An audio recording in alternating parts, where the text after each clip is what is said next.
Chômage. Les données récentes qui contredisent toutes les prévisions.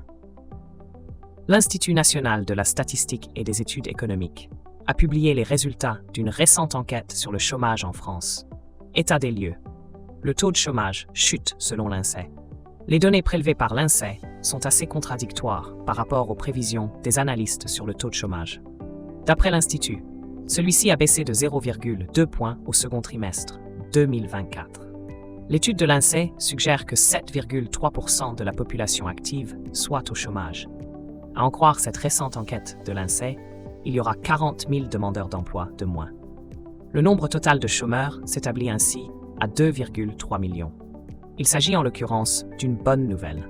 De son côté, Vladimir Passeron, chef du département de l'emploi et des revenus d'activité de l'Institut statistique national, se réjouit de ces résultats. C'est une petite et bonne surprise, à rebours de la tendance observée depuis 2023.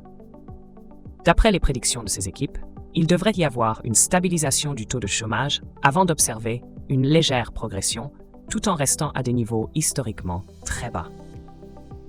Des créations d'emplois en stagnation en France, voici les explications des économistes. Force est de constater que ces données contredisent les dernières prédictions de l'INSEE. Nous parlons ici des chiffres relatifs à l'emploi salarié. Face à ces données controversées, Vladimir Passeron évoque une mauvaise surprise. En raison, le nombre d'emplois stagne depuis le premier trimestre 2024.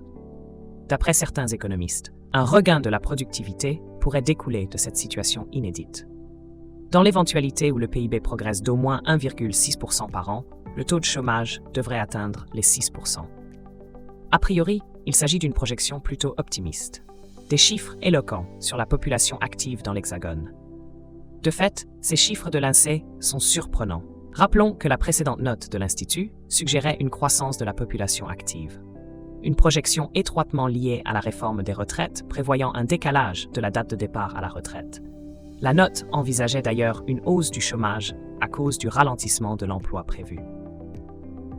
Quoi qu'il en soit, de l'eau a coulé sous les ponts. Pour l'INSEE, la différence des sources contactées a changé la donne. Effectivement, les données relatives à l'emploi découlent de sources administratives. Et celles-ci sont mesurées en fin de période.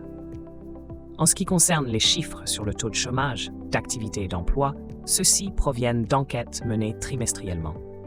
Voilà donc la raison pour laquelle les données récentes de l'INSEE et celles des enquêtes précédentes ne concordent pas. Pour y voir plus clair, il faut consulter chaque note et comparer ensuite les résultats chiffrés.